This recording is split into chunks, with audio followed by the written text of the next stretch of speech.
that this House would reduce all mandatory minimum prison sentence. Without further ado, I'd like to start the debate by calling the Prime Minister to the podium.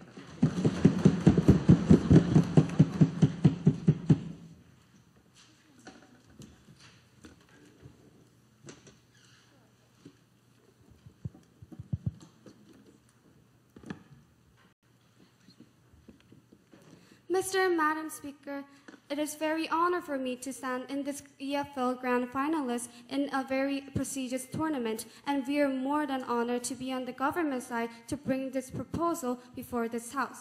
Ladies and gentlemen, this motion is very simple. We believe that just as you, the adjudicators, are actually deciding which team is winning this debate by weighing the circumstances, the factors, and the engagement, the judges in the judicial system should be able to render fair prison sentencing, taking into the consideration of the defendant's background, situation, and crime, ladies and gentlemen. And today in this debate, we will prove that mandatory minimum prison sentences, which force a judge to give a minimum sentence regardless of the judicial discretion, violates proponents' justice and creates a major harm to the society, ladies and gentlemen. Before moving on to any of our policies or arguments, I'd like to first introduce what arguments we have in the proposition team, ladies and gentlemen. First, I, as the Prime Minister, has an argument. What are the problems caused through the minimum sentencing in the status quo, and what the lack of judicial discretion and the harms that are created by the lack of the judicial discretion. And my second speaker is actually going to tell you about how the opposition's policy ruins the future and how it gives harms, and how such policy existing now may also be extremely racially unfair. Now, moving on to my policy, today the government team has 3 policies for you today. Firstly, we define this House as liberal democracy, ladies and gentlemen, but since this is a major problem in the U.S., in the United States, in the context on the wars on drug, we'll be heavily giving you examples about the United States. Secondly, we will remove all mandatory minimum laws for all crimes, ladies and gentlemen. So a simple possession of drugs, such as in the United States, will no longer be accompanied by minimum for 5 to 10 years of incarceration. Thirdly, instead, the judge will have a full independent discretion to decide on the type of punishment and the length of punishment, ladies and gentlemen. But all crimes will be given an official sentencing guideline that is drafted by the legislative, which judges are recommended to take in consideration. However, the difference, to be more specific, would be that while judges are to put a great weight into the sentencing guidelines, judges will still be able to independently decide on the types of punishment they deem to proportionate to the crimes that have been committed. So this means, for example, that if the judge considers community service and such less severe punishments are actually available in deciding their consideration, and if they think that is appropriate, that they will have the right to impose such sentencing. So as the PM, now I'd like to move on to the arguments that I have today. First is about what are the problems caused through the minimum sentencing in the status quo, and second, about the harms that is created by lack of judicial discretion, ladies and gentlemen. So firstly, what are the problems caused through minimum sentencing? The problem is that the minimum sentencing, ladies and gentlemen, has led to ridiculously high and exorbitant sentencing within the justice system, ladies and gentlemen. Let's look at a couple examples. In 1993, Ronald Evans was sentenced into life imprisonment, ladies and gentlemen, life imprisonment without the possibility of parole for selling drugs. The age when he went to jail, he was 19. John Harner in 2012 was sentenced for 25 years for selling $1,800 worth painkiller because of the mandatory minimum sentencing. Also, recently, a 19-year-old was sentenced to 10 years mandatory sentencing for selling drugs as well. According to the presiding judge, Sporkin, this was a defendant's first offense, ladies and gentlemen, and kids fainted in trial, ladies and gentlemen. While we side on the government are not saying such crimes are are unpunishable, people should go. We are not saying that these people should go unpunished. However, the problem is that the tens of thousands of people in the U.S. are sentenced to exorbitantly high and excessive punishments because of the mandatory minimum sentencing law provide no exception nor leniency. Thousands of judges in the U.S. have cited that mandatory minimum sentencing have led to unintentionally high prison sentence for even first offenders and for those who pose no grave threat to the society when rehabilitation sentence would work better. This is the problem that minimum sentencing creates. So secondly, why does depriving the judiciary to exercise its discretion in sentencing problematic? Firstly, not allowing judicial discretion threatens the principle of proportionality in sentencing, that the punishment does not fit the crime. Each case differs dramatically, includes the risk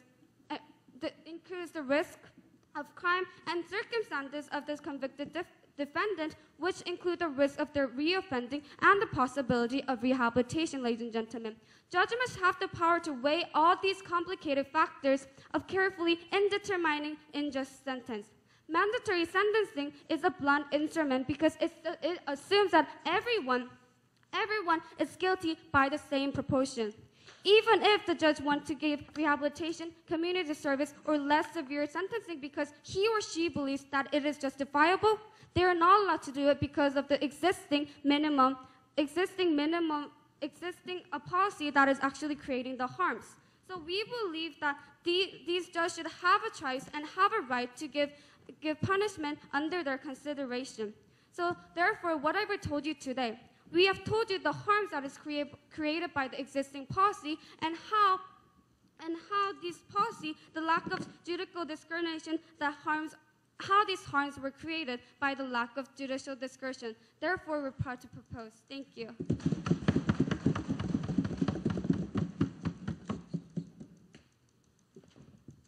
Thank you, Prime Minister. Now I'd like to invite the Leader of Opposition to the podium.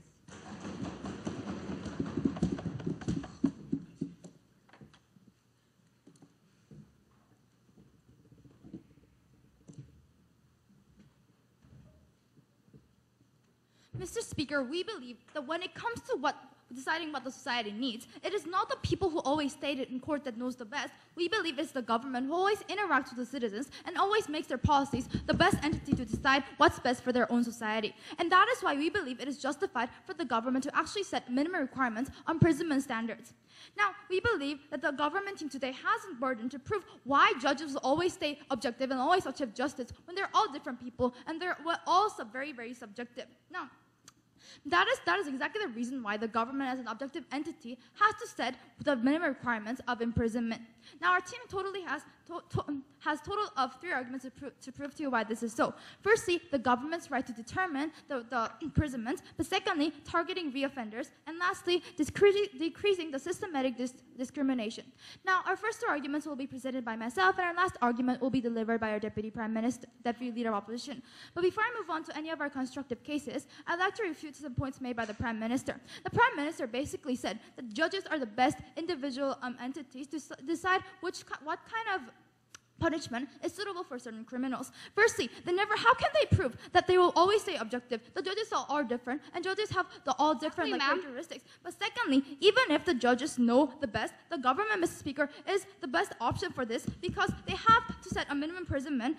Because by them setting a minimum imprisonment sentence, they are the best entity to do this because they know the social norm best, Mr. Speaker. But secondly, they said in their first argument that the problem of minimum sentences is that the judge's decisions is limited and they don't accept any excuses or any thoughts of the criminals. Well, firstly, minimum requirements can be sent out by certain social trends that the government wants to promote. We believe that it's justified right of the government. But secondly, the government actually decided it, and the court has to follow it, Mr. Speaker, and that is why they shouldn't accept various different excuses of all criminals. But thirdly, even if minimum sentences has a problem, we believe this is the best decision because the government is the most objective entity in this case, and the the entity that knows the people best. And lastly, if we go by the beliefs of the judges, it's very, very subjective to every single different judges on the same crimes, Mr. Speaker. We believe that is unjustified, and that is not a fair justice system that we want to achieve today. Now, moving on to our team's first argument about the government's right to determine which kind of punishment is suitable for certain criminals. Well, firstly, Mr. Speaker, the government has a duty to apply social norms to what they do, because they always integrate with the society and they always make policies for the society. But most important, they were picked by the people, and they represent the people, Mr. Speaker, that the purpose of the punishment for the government is to protect the people. That is the most important thing when it comes to punishing criminals. Now, because they know best about what to do with the citizens, and they need and what the citizens need the most. And because they can actually know that the social trend and set the social trend and the way that thing is best for the citizens, we believe they're the people who know that who should decide what the social norm is and what the punishment should be for the people who went against the social trend that they set. For example, when the priority of the government is to stop drugs, like the war against drugs, they should have the right to decide the mechanism to prevent it. And they can do, what they can do is, by when a person acquires drugs, they can set certain minimum harsh punishments so they can promote a social trend. And if the people who only wear professional clothes and sit in the court decide, we believe this can be an arbitrary sentence, because this is especially problematic because when it comes to criminal justice systems, we believe that it can actually affect the criminals the rest of their lives. And the government, Speaker, we believe is the most objective entity and the best option that the citizens can choose. Now, moving on to our team's second argument about targeting reoffenders, which is very, very important in our society. Now, if a criminal commits a crime for the first time and the second time, we believe they're treated differently. That's the most obvious thing, because they did it again, Mr. Speaker. This is the important part. They recommitted the crime. Now, we consider them more evil. And let's say I stabbed a person with a knife, and I got imprisonment for 3 years. Now, even after I got out of the imprisonment, I stabbed the person again. Now, Mr. Speaker, that means the 3 years of punishment did not work for me, and I did not get rehabilitated or something, and this did not work. And the second and third, fourth times of the punishment has to be more severe, because according to proportionality of the crimes, because they didn't get even after they were rehabilitated. But secondly, through this, by restriction, the government can actually send out a social perception. Now, Mr. Speaker, again, let's consider me as a criminal. Now, I was sentenced 5 years of imprisonment, and the person next to me was sentenced 3 years of imprisonment. People automatically know that I am the more evil person than the person standing next to me, and society knows this according to the degree of my punishment and the number of years that I have to stay in prison. But that is why the government can actually use this politically to help the people and actually use this for the people. Now, Mr. Speaker, we believe that there's a minimum requirement for the government, because they actually want some punishments, some crimes to be actually to send out an implication that these punishments is very, very important, because they cannot tolerate certain crimes, such as rape or drug. If they want to stop this, they can set a minimum requirement, the very, very harsh degree, and send out a social implication that this will be not tolerated by the government, and the government will actually punish them harshly, because this is the kind of message that the government wants to send, and this is the kind of social percent that they want to send. We believe this is a duty of the government, and this is also the right of the government, Speaker, and therefore, our team believes that the government can justifiably set a minimum imprisonment sentence as consistent status quo, and for this, I'm very proud to oppose. Thank you.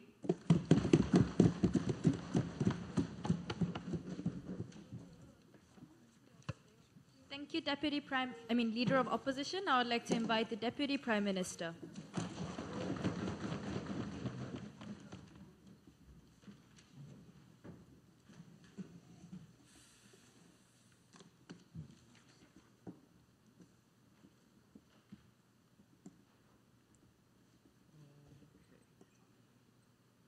Can I start?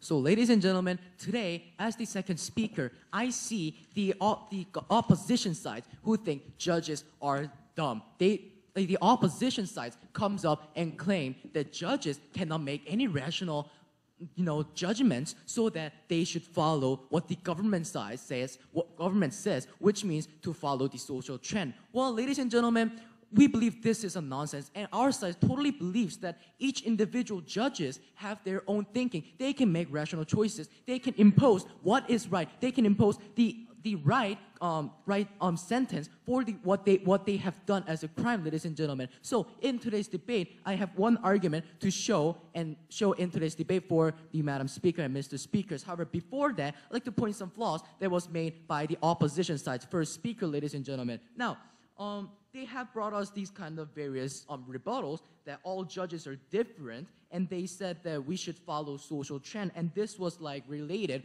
to their argument. So argument number one. So I like to rebut this as a whole, ladies and gentlemen. First of all, as I've mentioned, judges of the court are not dumb. They are educated. They are filtered. They have all these logics and knowledges related to the law. They know what to do, and they know what kind of just judgment that they should do upon the criminal, ladies and gentlemen. So that is why we first of all believe that we should let the criminal punishment should be responsibility of the judge themselves. Now, second of all, they said about social trend, ladies and gentlemen. They said that since it is government's obligation to set the criminals' judgment, since the government knows the social trend, they should do so. However, this is a big flaw that the opposition side had made, ladies and gentlemen. Yes, it is true that society has their own thinking to judge and give certain crime to this person. However, we cannot perfectly rely on this, ladies and gentlemen. People of the society may have some knowledge. However, we believe not much as the judges and the court, ladies and gentlemen. We believe that social trend, yes, it is important. However, this does not give any justification for us to rely on the judgment of the judges of the court, ladies and gentlemen. So if they want to say we need to follow social trend, then give us the proof how social trend is always believable, ladies and gentlemen. And second of all, let's look at their second argument. It was about to prevent these crimes from recommitting. Well, then we'd like to ask them that prove us that once a criminal is a forever criminal, because we don't see so. There are 4 major criminal justice systems. They are punishment, rehabilitation, deterrence, and protection. And there is rehabilitation, ladies and gentlemen. Yes, some criminals do commit crime once again. However, some criminals rehabilitate, and we believe that by saying as if that all criminals recommit the same crime again, we believe this is pretty much unjustifiable. And let's just assume that their logic is true. Let's assume that there is a 100% possibility of them recommitting the crime after they got out of the prison. However, this does not create a deterrence effect as the opposition wishes to do. Because I'd like to take an example of the United States of America. The government has significantly increased the mandatory minimums on drug offenses as part of their campaign on the war on drugs. But rather than reducing drug offenses, have increased significantly, ladies and gentlemen, for the past few decades. This proves that mandatory minimum do not give any deterrence effect, just as the opposition had been claiming just like a few minutes ago, ladies and gentlemen. So with these rebuttals being said, I'm sure that by this point of debate, the case of the opposition do not stand, ladies and gentlemen. So I'd like to move on to my second argument. So Mr. and Madam Speaker, as Deputy Prime Minister, I want to look into an extent on our first speaker, Prime Minister's points, and explain 2 additional things. Number 1, how the opposition's policy will ruin the future of countless of people. And second, how such mandatory minimum prison sentence laws may also be extremely racially unfair, ladies and gentlemen. So, firstly, how does mandatory sentencing laws ruins people's future? So, the loss of judicial discretion has resulted in the incarceration of countless number of people who are not a threat to the nation, who are not a threat to society, for an ungodly number of years, ladies and gentlemen. Reliance on the lengthy mandatory minimums has meant the pursuit of unconscionable policy in which thousands of young lives are condemned to ruination through imprisonment rather than reclaimed through treatment. In the United States, as an example, simple possession of drugs require judges to give them a minimum sentence of 5 to 10 years. It is for this reason that the countless first offenders have gotten into decades in sentencing and deprived their future. We're not saying that what they did was okay. We're not trying to justify their action of possessing these drugs. However, many young people enter to do drugs because of various reasons, such as social reasons, their domestic reasons, or other external pressure that they may get, ladies and gentlemen. And because many first offenders are actually young and may have been in the wrong place at a wrong time, we believe it will be a lot better to treat them in a way of rehabilitation, or if you really want to punish them, we can punish them in a community service, ladies and gentlemen. Because we think there is a fundamental distinction between people who are dangerous to society and those who pose no threat and those who can be rehabilitated, ladies and gentlemen. And what does happen at the end of the day? After spending decades in jail, these people will later become rejected society because they have perfectly no education. The society doesn't accept them. Why? Because they have spent 10 years, more than 10 years, they have spent their whole young ages in the jail, ladies and gentlemen. There's no possibilities of them getting education. And let's say the status quo. People of the society do not accept these criminals who are in this jail for like 10 years. And this is same for this case. If people who are put in the sentence, people who are put in the jail for like decades, if they come out of society because of mandatory minimum prison sentence, we believe they will be rejected in the society. So at the end of the day, ladies and gentlemen, the Madam Speaker, please vote for the government side, because we believe that this motion can create the society of fairness, ladies and gentlemen. Thank you. Thank you, Deputy Prime Minister. Now I would like to invite the Deputy Leader of Opposition to the podium.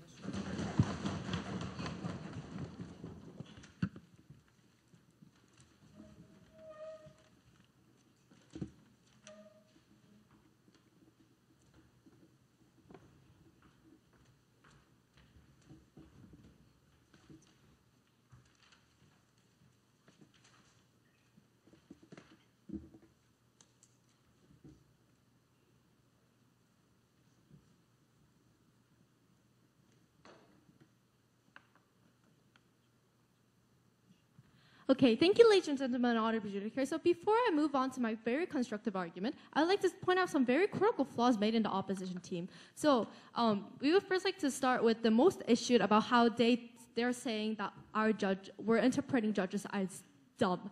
Okay, first of all, we never said the judges are dumb. We admit that they have proficiency and experience in order to be positioned as judges, and we respect that. What we're saying is that because the judges, because they get to decide, and because they're humans also, they still have the social stigma. They will have their own opinions, and because they have their own opinions, what we're saying is that because of that influence, they will not be able to make objective standards, but rather can overrule minimum requirements in a way. And this will be further elaborate in our arguments. Now, they have mentioned about how simple possessions of drugs is a harsh punishment continuously over and over again, how we should support the minority. Okay, two levels of analysis. First, so are you just going to justify so it's justified because the government sends out a social message that drugs are bad.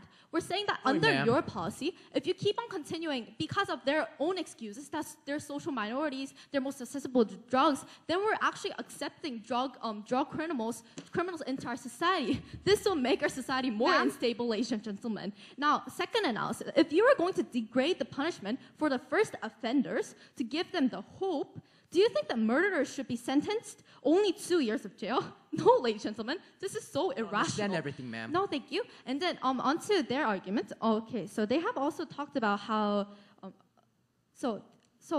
okay, more about that drug point. We would like to say that why is there laws? Because laws are not to be bent. They're supposed to be there because it's a social implication. By law, by constitution, this is what's going to happen. But according to judges, then, if they have that stereotypical mindset in their minds, then we won't have the minimum requirement. But instead, we'll always be like, okay, you have your excuse, so this time we'll minimize your punishment years for 2 years, although you raped this person. This is so irrelevant. On that point, ma'am. We like to say that there is law because law does not allow people to. Because law is not flexible, ladies and gentlemen. Law cannot be amended in the first place because then what does the social message carry? It conveys to society that law is not important, that law can be evaded because the judges will make your punishment degraded decreased according to your own justification. This is not objective, ladies and gentlemen. Now, Before you move on, ma'am. because their argument clashes into so many of our points within our argument, we like to directly move into our Ma'am? argument. No, thank you. And okay, so onto our argument.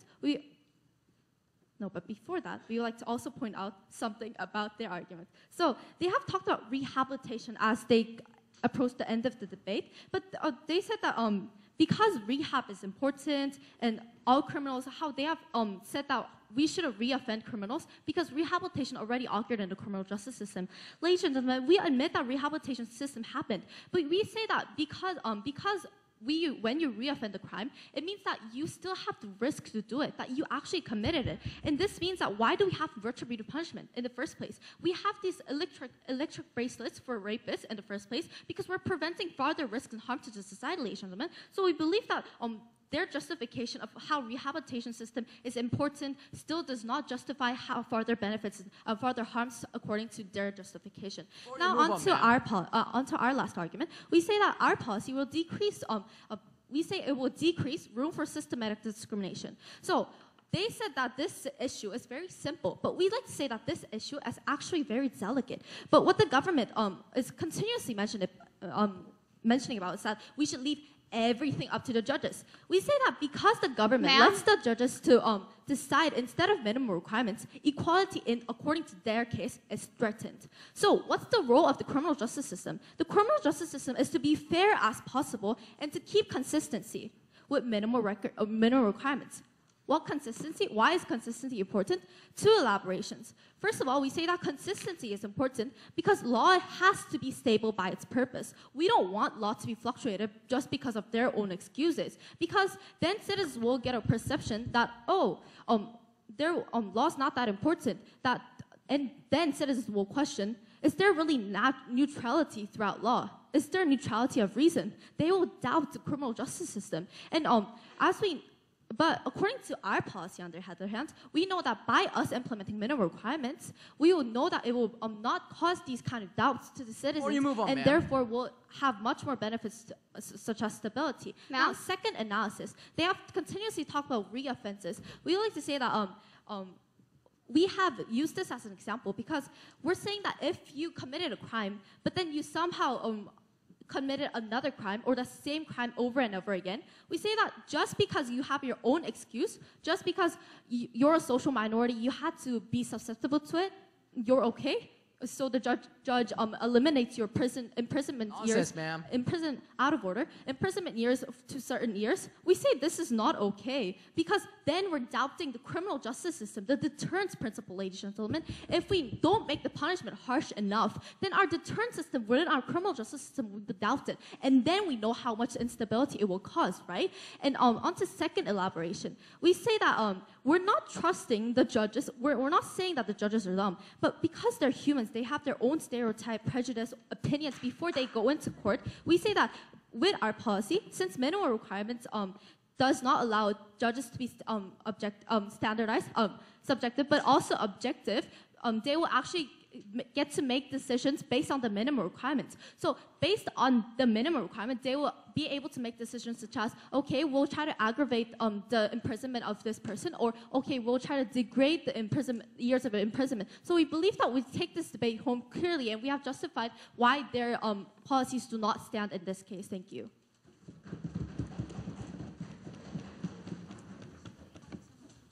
Thank you, Deputy Leader of Opposition. Now I'd like to call upon the Government Whip to the podium.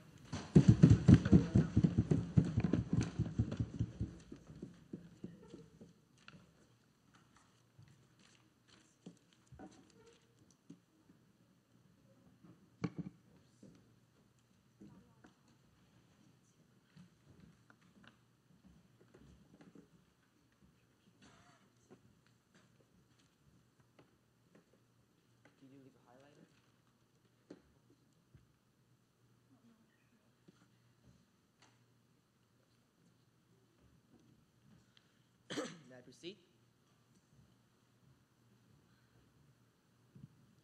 Hello, ladies and gentlemen. This is the Government Whip, and I would like to point some of the misunderstandings of the policy that the opposition side have made.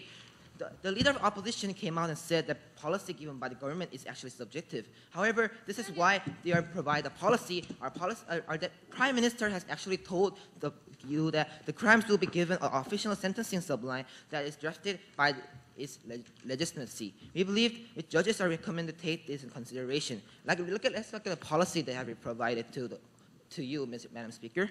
The difference is to be more specific. It will be that the judges are given the guidelines and some of the limitations for their real good choices. And we believe that the opposition has not listened to this part of the policy. That's why they're not building interesting in the judges. So I'd like to directly move on to the two clashes that I found and raised in the debate.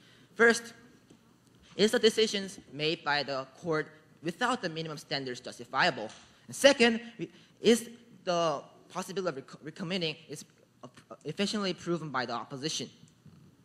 First, I'll talk about the justification for the decisions. The opposition has mentioned that these court in their different conclusions can be used for political displays.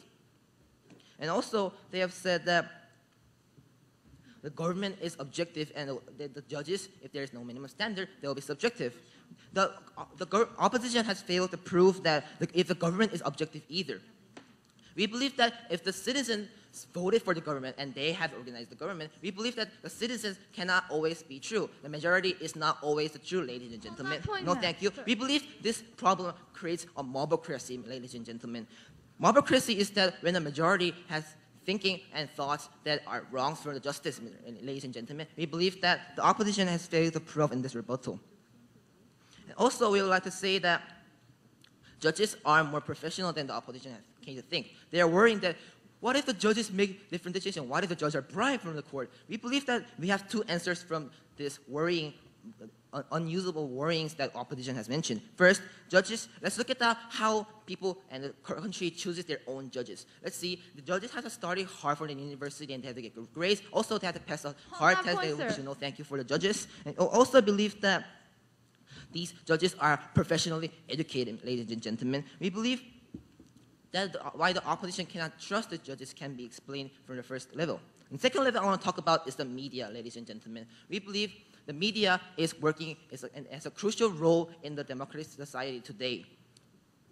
We believe if the judges don't have the minimum standards for their court conclusions, we believe that judges would be more fair. Like we said, the media. If the judges clearly does a mistake that everybody should know and this is not fair to the criminals, we believe that the media and the mass coms will be reporting these and the judges will lose their reputation. One of the things that judges really think is important is their reputations because they have to stand in the court again and again to see that they're famous. But we believe that those pressures that the media and mass coms give to the judges is one of the factors and deterrents that the judges will making a fair and logical and legitimate decisions. That's why the decision made by judges is justifiable even without the minimum standards, ladies and gentlemen. That's why we take the first clash home. The second clash I want to talk about is the recommending the crimes from the ex-criminals. The government has given, the opposition has given and provided an example about electric bracelets. But do we give everybody, all sexual offenders, electrical bracelets? Like this, we can see that all of the crimes that have circumstances, we have to look closely and deeply into them if we want to give the right conclusions. We believe we don't give, because the guy only has the sex offenders, because the government is not giving everybody electric bracelets. They're like comparing and seeing if they will do it again or not and keeping an eye on them. And we believe that judges can save some of those innocent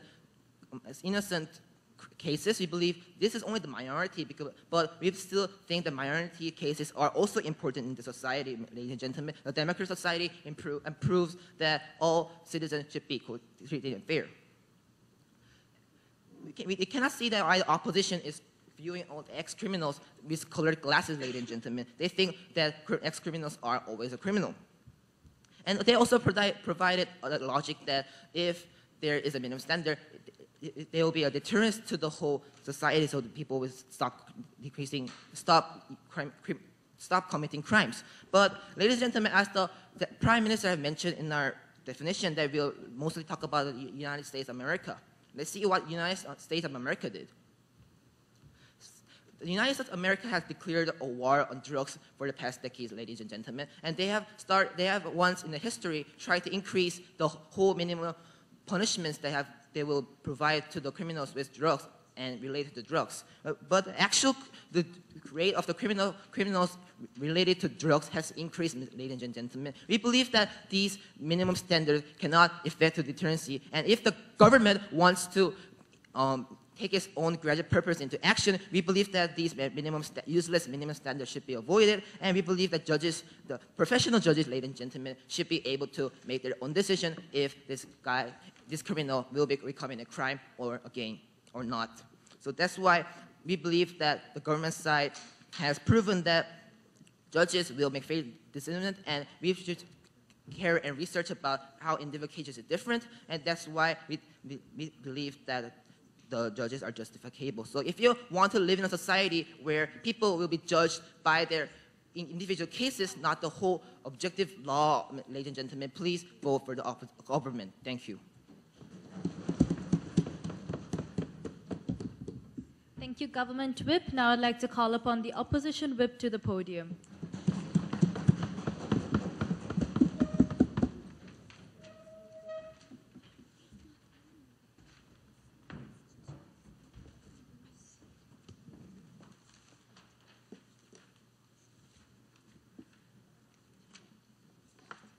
Ladies and gentlemen, when it comes to the needs of the society, we think the government can make the best decision, not the judges who are the humans.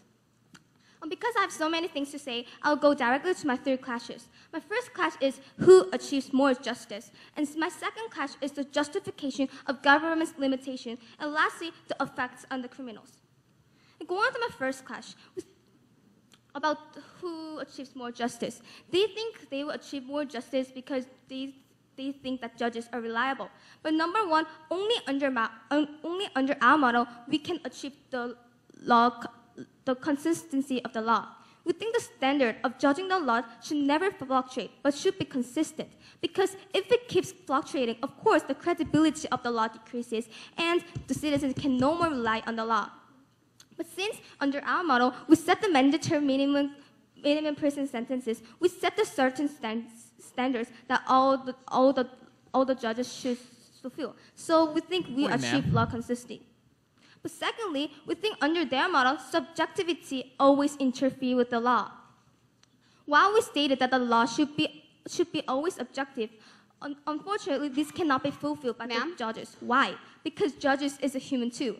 We agree that judges are professional and educated, but that doesn't mean judges are perfect and neutral. We think judges are also human and have different perspectives, and that's why even the crime is the same, all the judges give different punishments. We think this is because judges always have different perspectives, and we think this judge's perspective should not be the contributing factor when deciding the severity of the punishment, especially when it can decide the whole life direction of the criminal.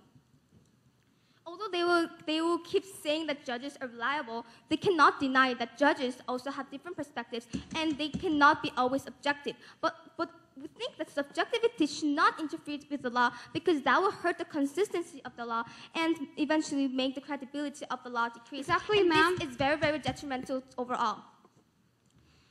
Going on to my second clash about the justification of the government's limitation. They said the government should not limit because the judges are reliable. But first of all, I'd like to emphasize again that the government knows the best about the social norm. Ladies and gentlemen, the purpose of the law is to reflect the social norm and carry out the citizens' opinions and also carry out the citizens' values. And that's why, because governments represent the citizens, and also because they carry out the citizens' opinions, we think when the government intervenes, we think law can reflect the social norm. And this is very important because now the law reflects the social norm, and under our model, the law is actually existing for the citizens. But secondly, they said I need to question that why government is not reliable. we think they need to prove to us why government's minimum prison sentences is not reliable and can never be legitimate. We think that's not the case. If you really Move want on, ma'am. if you want to win this debate, you definitely need to prove to us why government's decision and why the government's reflection of the social norm is not reliable and not legitimate. We think that is not the case. But also, they talked about the idea of the proportionality, how it cannot be achieved under our model. But first of all, we think the idea of the proportionality can still be maintained under our model because we're not forcing the judge to make same decisions when the variables that contributed to the crime is different. What we're saying is that they have to give a punishment that is over the minimum standard. So we think Dutch can still make a proportionate decision, but the only difference is that it has to be over the minimum standard that the government sets. Go on to my last clash about the effects on the criminals. They talked about how young people will suffer because of this harsh minimum prison sentences, and they gave us like statistics. But number one, we agree that this minimum standards might be harsh for the young, but we think it's still okay and still justified because as long as the government sets it because of a social norm, and as long as the government reflected the citizens' opinions, we think this minimum prison sentences is justified, regardless of the severity. Just one point, ma'am. But secondly, we think breaking a law can never be forgiven, especially when it is against the social norm and especially against the social trends. Even if it's the young, the fact that they went against the government standards and the fact that they went against the social trend doesn't change. So we strongly think that your age cannot be your personal excuse cannot be your personal story cannot be an excuse since you actually went against the government's decision. But lastly, we think under our model we can have a deterrence effect on the criminal. The reason is that whatever the excuses that the criminals gave, the fact that they are going to be punished doesn't change. But before, the criminals had an idea, and also before we think criminals actually could give the excuses and get less punishment compared to the crime they committed. But because there's minimum prison sentences that prevents this preemptively, and because they have to get punishment over this minimum prison sentences, we think all the criminals are going to be punished regardless of the excuses. So what have I told you during this debate? I told you that the law consistency is very important, but if the judge interferes, this cannot be achieved because judges all have different perspectives, and their subjectivity is always reflected if they judge the law all by themselves. But also, we said the government is the best entity that reflects the social norm, and this is very important because law exists to reflect the social norm and to exist to carry out the citizens' opinions. So I'm proud to oppose.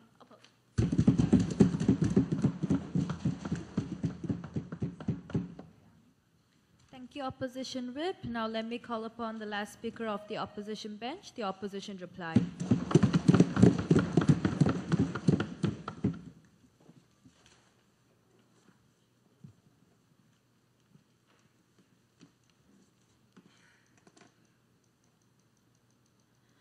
Mr. Speaker, the most important question that I found in this debate was to prove, firstly, who achieves more justices, but secondly, who leads to a more stable society. Now, the very irresponsible government team today came up here and without any justification simply stated that judges are trustworthy because they're educated people and have experiences, but never proved why. They will always say objective, and in every faulty actions of a criminal. Now, they had no benefits of their policies and never proved their justifications, and they had a lot of flaws, and therefore we believe their team does not achieve any justices. Now, but the very responsible opposition team told you today was that the government is the most objective entity to actually set the standards for the citizens, and we explained to you why. Firstly, the government actually has a right to decide the punishment of the criminals, but secondly, how we are targeting the reoffenders, but thirdly, how we can actually change the social perception and implement a social perception that the government prioritizes, and lastly, how our policy actually decreases discrimination, which is already happening which is happening to the status quo.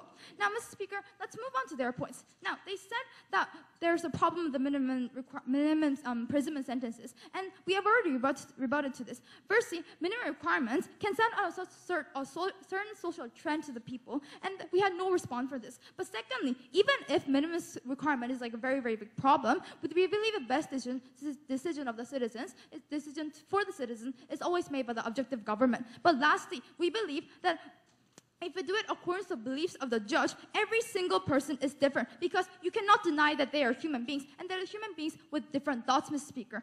But also, Mr. Speaker, we're not disrespecting any of the judges, but we believe that the government knows best when it comes to punishing their own people that went against the social norms set by themselves. But lastly, we believe minimum requirements is actually justified because the government has a duty to send a certain social perception, and according to social norms that they decide is very, very crucial in the status quo. But secondly, they said that judges are reliable and the government is not, because sometimes the majority makes flaws. But firstly, just because judges are reliable doesn't mean they're always subjective. Objective. They can be very, very subjective because they're different people. But secondly, if judges are so reliable, then why would we have some reoffenders? And this shows that judges made the wrong decision at the first place, because they're not fully rehabilitated statuses that the judges expected. But most importantly, they made a huge flaw in this speech by saying that the government is not reliable because the math might be wrong. Then how can you achieve democracy with the math being wrong? And how can we follow the laws of the government if the government itself is not reliable, Mr. Speaker? They never justified this and just stated this with purely an assumption. Now, Mr. Speaker, with their policy, biased policy, will lead to a society where a criminal with a good speaking, sympathetic speaking skills actually can be exempted from the severe degrees of crimes. And when I kill a person under their policy and say it's my first time doing it, oh, please give me another chance, I can get less degree of punishment. But our policy leads to a society where criminals are punished with the same degree, the actual degree of their crimes, and that the objective government actually benefits in two ways. Firstly, government can send out a social implication, but secondly, how we can lessen discrimination with our policy. And Mr. Speaker, that we believe that our policy actually leads to true justice of society and actually has more benefits, and far more benefits, than their policy. And for these reasons, I believe that we take this debate home. Thank you. Thank you, opposition reply. Now let me call upon the last speaker of today's debate, the government reply.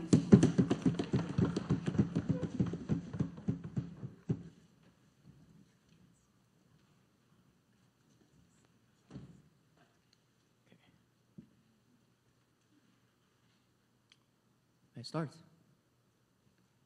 So, ladies and gentlemen, as a reply, I'd like to take a step back from this debate. And as I step back, I'll tell you what I see when I step back from this debate. First of all, I see the opposition side who is thinking judges are dumb and they are not perfectly objective. Well, we know this. Judges are also human. They are not objective. However, they needed to prove us why judges cannot be objective. However, the lawmakers are perfectly and absolutely objective, because lawmakers and judges, they are all humans. They are subjective, but they're saying judges are subjective, but the lawmakers and government are subjective. This is a pretty contradictory statement for them to say, ladies and gentlemen. And second of all, I also see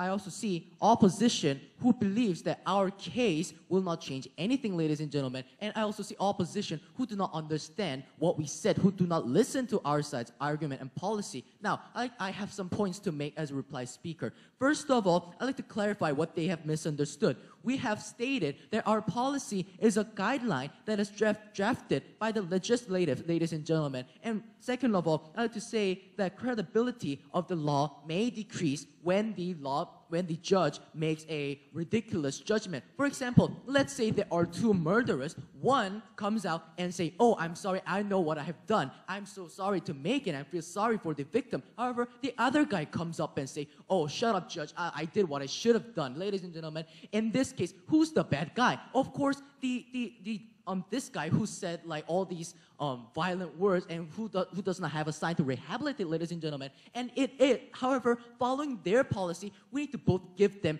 10 years imprisonment, even though the first guy has fulfilled the second goal of the criminal justice system, which is rehabilitation. And if this kind of case happens, we believe that the trust that citizens show to the law will be decreased, because the judgment is untrustable, ladies and gentlemen. Now, third of all, they said that third point that I like to say is that we never said that minors will be always like get a chance to rehabilitate. We know that there are some people who are not rehabilitated even though they're minors. If they commit the same crime, well, then put them in jails. But what about the people who are rehabilitated? What about the people who have ability to work as a normal social member? Why do we have to make it deterrence for what we don't need to have, ladies and gentlemen? We like to question these things, and by saying, we like to say that because the opposition side failed to prove all these questions and did not even understand what our PM has said as a policy, we believe that it is pretty clear that opposition takes the debate home. So at the end of the day, ladies and gentlemen, Mr. and Madam Speaker, as our speakers have said, if you want to live in a society where fairness exists, if you want to live in a society where you can get a fair judgment under the law and judges, you should vote for the government side. Thank you. Thank you, government reply. Debaters, please cross the floor and shake hands.